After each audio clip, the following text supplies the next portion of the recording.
Previously on Hermitcraft.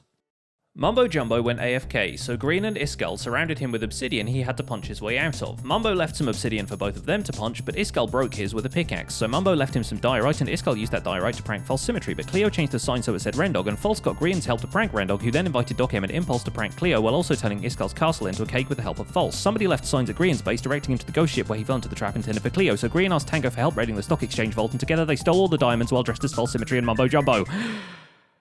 This week on Hermitcraft...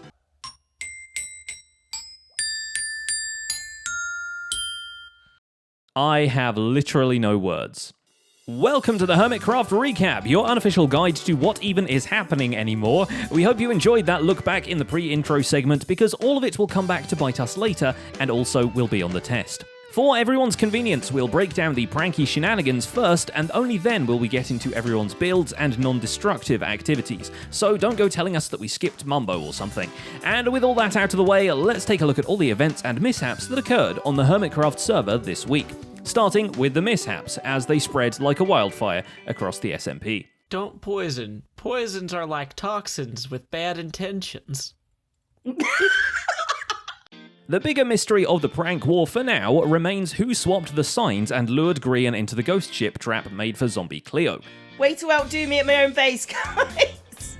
Grian himself pays her a visit just to make sure, and no, it wasn't Cleo herself. But their quick chat did help them figure out who to retaliate against. Now that Docem and Rendog were properly got with the stock exchange heist, it leaves only Impulse as yet unpunished. Everyone else I sort of expect it from, but Impulse, of all people. Jumping onto this opportunity, Cleo ropes in both Joe Hills and Ijevin consecutively to prepare an atonement course for Impulse at his very own base. The trick of the long tunnel full of words is ultimately that there is no trick. You might return from your journey full of Curse of Binding, but you will return from it. Cleo and crew made sure the whole cave looked trapped, while the only traps were the friends you made along the way. That is, until Grian showed up and wanted to offer his vision. A vision which relied heavily on putting a lava trap at the end of the course. If he really does take off all his items before he goes in, he'll be safe and he will be free of all the Curse of Binding stuff. What do you think? I'm in, and I'm not going to tell the other two either.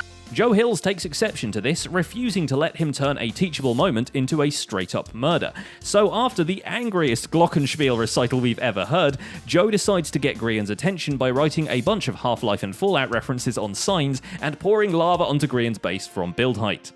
This is much less malicious and destructive than it sounds, Grian base being made out of concrete in a server where fire tick is off. The worst that happens is he has a bit of stone to clear out of the ocean. But when he and Joe meet up to talk about it, Joe has a get out of pranks free card, an IOU note Grian idly threw into Joe's wishing well a few months ago. So the two clear up the lava and decide to cease any future hostilities. Joe Hills has somehow found the true pacifist route. Docem, in the meantime, having seen through the clever disguises of Tango and Grian, recruits Wells Knight and Azuma as his most precious investors to show the diamond thieves what's what. Utilizing Wells Knight's sugarcane factory, they sabotage Tango's rocket shop. The flight fireworks on display are swapped for pyrotechnics primed with firework stars, which damage you when you fly with them, and to further hurt Tango in the wallet, they initiate a grand sale. It's a bit confusing. Yeah, also we need to let them know who did it. So we're definitely gonna put a sign down. Hopefully It's a someone prank doesn't rule. come and change the name on the sign. Not too bothered by it, Tango just swaps the rockets back for good ones and even keeps the sale going, because that's easier than taking down all the pretty banners. We got all this free advertisement. Might as well. What is this? Oh, another. Yeah, see, more sales stuff everywhere. I love it. Let's take advantage of it. A much more sinister payback awaits Grian, or rather, Poultryman. Not sure why I said Grian there. Dressed as Corrales, Etho, and a blue sheep of sorts, Azuma, Doc, and Wells infiltrate the Treat Your Chick ranch and kidnap Sally the chicken, complete with a ransom video, Joker style. This is a message to Grian. We have Sally. You have exactly 24 hours to return the diamonds to the stock exchange. Thankfully, before the only hero this server can't get rid of even bats an eye, Stress Monster notices the disappearance. With her and Detective Sweden on the case, they sleuth out Sally's prison cell and liberate her a little too well. How do we It is Sally. It is Sally. It is Sally. Sally! Okay. Hold on. Let's try and get her out. Oh, no! Oh, come on, dude. It turns out that someone in Doc M's squad laid a trap that released a pufferfish into the cell with Sally, although it takes Iskall breaking in through the wall to actually bring the two into contact. But like every parent who's ever had to replace a beloved hamster, they just decide to get a new one and call it the same thing.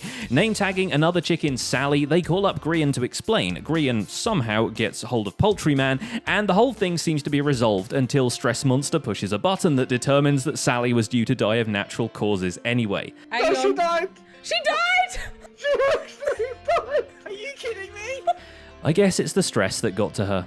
Grian also gets a chance to destroy something Iskall loves, but in the process takes care of the thing he hates the most, because while mapping out his base, Iskall discovers that Rendog and False have repurposed the poop, repoopused it, if you will, for the enormous cake covering his sandstone castle.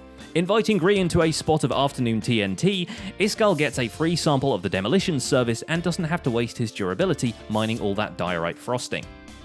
You know, that suit looks a little bit like diorite. Never wear it again. I shall never wear it again.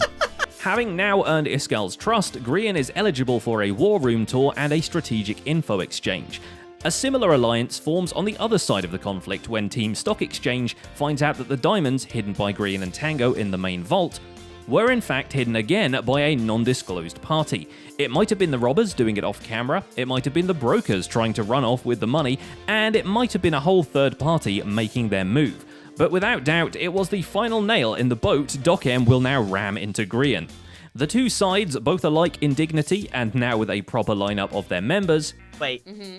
Joe, wrong side, bro. Over here. Well, I don't know, What man. are you doing? Meet to establish the rules of the coming war, and a peace treaty to last till the end of the year, which should at least give them time to build their bases and have a few swigs of eggnog before they get pranked into oblivion. And with a few warning shots and some playful trident throwing, the game is on. What do I see?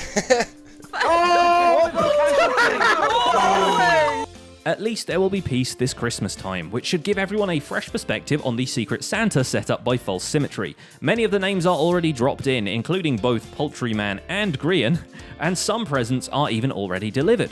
Stress Monster stops by Cub's golf course to drop off a single button that somehow starts playing music from below the ground.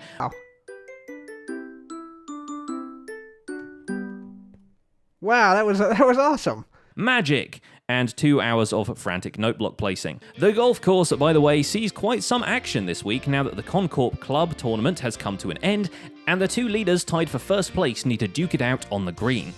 It came down to False Symmetry versus Azuma Void, and ultimately Azuma pulled through in the playoffs, taking home the grand prize and the bragging rights. But for every Happy Gilmore wannabe on the server, Cub has a whole new challenge, the longest drive course. The goal is basically to throw oneself as far as possible in one shot. Cub even submits his own personal record and is instantly overshot by Azuma. Because Cub got 254, which means we got 256! This, however, isn't the hardest shot Cub fan has taken, seeing as how he recently pulled all of his profits out of the stock exchange. That's right, bypassing Ren and Doc with the free trade book he bought earlier, Cub has sold back all of the trades he ever owned, including the ones in his own company. The main vault being robbed sure didn't do the organization any favors. Tango and Impulse once again come together in their annual Christmas collab, here to blow your socks off with what they can do with baby zombies. This time, the idea is to build a teddy bear factory, where the tiny elves will run around assembling the plush animals right in front of your eyes. The redstone for it, though, will have to wait. This time they go for the decorations first, if only because it'd get pretty hectic putting up a tree with a squad of elf zombies on your butt. In the meantime, Tango makes himself a storage room for all the presents this game gave him, and Impulse does a 50th episode retrospective on all the things he's accomplished in the season so far. Azuma expands the Christmas town with cute decorative houses, too crammed for an actual player but just fit for an imaginary who, and Ijevin does his part and adds a Christmas tree to his snow globe. He actually mostly decorates the rest of his underwater apartment this week, but it was nice of him to stop by. In this season of giving, False Symmetry gives a whole mountain to a chicken, now that she has finally found one affordable and worth the money. Claudia the chicken, now the most hardcore bird in the neighborhood, lives in a miniature volcano, no doubt to erupt on the day of her departure and burn the whole establishment to the ground. At least Sally got out early. In fact, all Stress Monster's chickens are belong to other people, and the rest of them are still staying healthy for now. That's more than you can say for the Wither, which Stress takes down the easy way so she can have haste too while working on the walls of her iceberg fortress. TFC is getting all his residents luxury items for Christmas, filling out the rooms of the vault with bookshelves and paintings masquerading as computer screens. He's almost ready to start work on the next layer, and by the sound of it, the next set of residents won't be quite so lucky. Python is making his own luck, having put in the hard work to bring back a huge amount of shulker boxes from the end. After making almost 2 stacks of diamonds in a single day from his shulker-starved server mates, he decides to go exploring with a handful of treasure maps bought directly from Ijevin's newly rebuilt booty shop. While he's there, he might have skimmed over the rocky ruins at the Big Rocked Docks, where Rendog is putting those shulker boxes to good use, trading bulk supplies of stone to anyone who'll buy them. But shulkers aren't the only thing Python brought back from the end, and he settles down in the Derp Mall this week with a new shop selling the diamond tools and armor he got as freebies in his End City raids. And the shop even has a built-in enchanting setup if you don't want to keep that Bane of Arthropods 3. He might soon have some competition though, because Iskall has a business proposition for Mumbo. Of course, this is Iskall, so he can't do that without building something with a mustache on it. Having seen the pricing scheme at Mumbo's new End Rod shop, No, 1 diamond for 3 stack of end rods. Iskall, 1,000 diamonds. he decides it'd be a good idea to go into business once Mumbo's chorus farm is built. More on that in a moment. For now, Iskall pulls Ijevin's name out of the Secret Santa hat and decks his halls with a whole lot of snow, gems, and spruce leaves. He and Stress also meet in the middle of their 2 bases to start a laboratory area for auto farms. The only residents so far are cows, but there sure is room for expansion. And finally there's Mumbo, who's remaining neutral on the prank war for now, but he may or may not have built something at Grian's base. 10,000 comments, and that's no exaggeration, telling me that Mumbo did not build something in my base. At the same time as those messages came pouring in, these guys started appearing, but then I realized they keep coming back.